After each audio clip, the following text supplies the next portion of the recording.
Assalamualaikum warahmatullahi wabarakatuh. Bagaimana kabar para mahasiswa? Baik, pada pertemuan kali ini kita akan membahas tema mengembangkan storyboard. Baik, adapun yang menjadi tujuan pembelajaran pada tema ini yaitu mahasiswa diharapkan mampu memahami pengertian storyboard. Yang kedua, mahasiswa diharapkan mampu memahami fungsi dari storyboard. Kemudian yang terakhir adalah mahasiswa diharapkan mampu mengembangkan storyboard. Oke, kita mulai dari pengertian storyboard. Storyboard adalah visualisasi ide dari aplikasi yang akan dibangun sehingga dapat memberikan gambaran dari aplikasi yang akan dihasilkan. Nah, visualisasi ide ini merupakan gambaran daripada aplikasi yang akan kita tuangkan secara deskriptif sehingga dapat memberikan kejelasan aplikasi dari proses awal sampai akhir dari suatu aplikasi yang akan dibuat. Kemudian storyboard merupakan penjabaran dari alur pembelajaran yang didesain yang berisi informasi pembelajaran dan prosedur serta petunjuk pembelajaran. Nah, storyboard ini merupakan juga suatu langkah-langkah pembelajaran yang sudah didesain melalui flowchart yang kemudian berisikan informasi dan tahap-tahap serta petunjuk dari suatu program pembelajaran yang akan dikembangkan. Nah, yang menjadi fungsi storyboard adalah sebagai berikut. Yang pertama, storyboard sebagai media yang memberikan penjelasan secara lengkap apa yang terdapat pada setiap alur di dalam flowchart. Nah, flowchart yang sudah kita buat akan kita kembangkan menjadi lebih jelas dengan menggunakan storyboard dari alur pikir yang pertama sampai selesai. Nah, yang kedua, fungsi storyboard sebagai pedoman bagi programmer dan animator dalam merealisasikan rencana program ke dalam bentuk bahasa program dan animasi.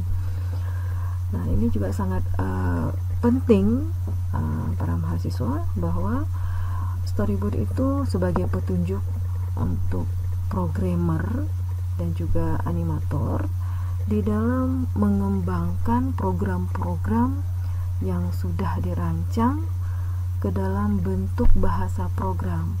Dengan adanya storyboard, programmer dan juga animator bisa bekerja sesuai dengan yang sudah dikembangkan dan lebih sistematis.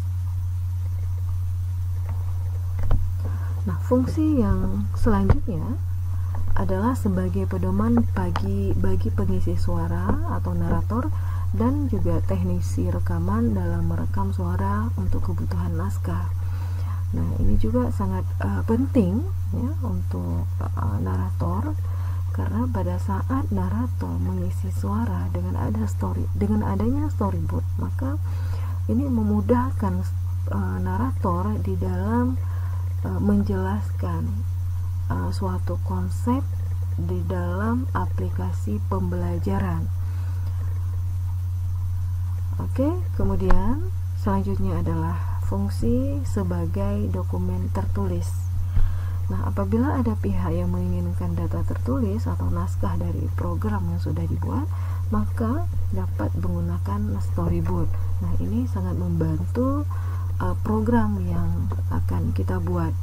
Nah, yang terakhir adalah sebagai bahan dalam pembuatan manual book. Nah, manual book ini sangat penting sebagai pendamping daripada program yang dibuat. Nah, apalagi pada saat membuat hak cipta, maka ini harus dilampirkan bersamaan dengan manual books. Baik, para mahasiswa, kita lanjutkan dengan ada beberapa hal yang perlu diperhatikan di dalam kita membuat sebuah naskah storyboard. Yang pertama adalah bentuk-bentuk gambar yang disiapkan disertai dengan penjelasan-penjelasan atau narasi. Nah, di dalam storyboard itu juga berisi gambar-gambar yang dibutuhkan di dalam aplikasi pembelajaran kita atau program pembelajaran kita. Nah, selain gambar, maka dibutuhkan juga narasi atau deskripsi dari suatu gambar di dalam storyboard tersebut. Nah, kemudian yang kedua adalah penulisan storyboard ini sebaiknya diisi dengan unsur visual terlebih dahulu. Nah, di dalam format storyboard itu ada unsur visualnya dan ada unsur maksudnya adalah audionya. Nah, lebih baik di dalam pembuatan storyboard ini dimulai dengan menggunakan atau mengisi dulu kolom visualnya, kemudian baru dilanjutkan dengan mengisi kolom audionya. Nah, antara visual dengan audio itu harus sinkron, sehingga apabila para siswa membuka program ini, dia bisa melihat isi program dan juga dapat mendengar apa yang disampaikan oleh isi program tersebut. Nah, kemudian yang ketiga adalah narasi biasanya disusun kemudian untuk melengkapi hal-hal yang sulit diungkapkan di dalam bentuk visual. Ya, apabila di dalam kita mengembangkan program pembelajaran melalui komputer ini, narasi terkadang kita butuhkan untuk memperjelas isi yang kita tampilkan.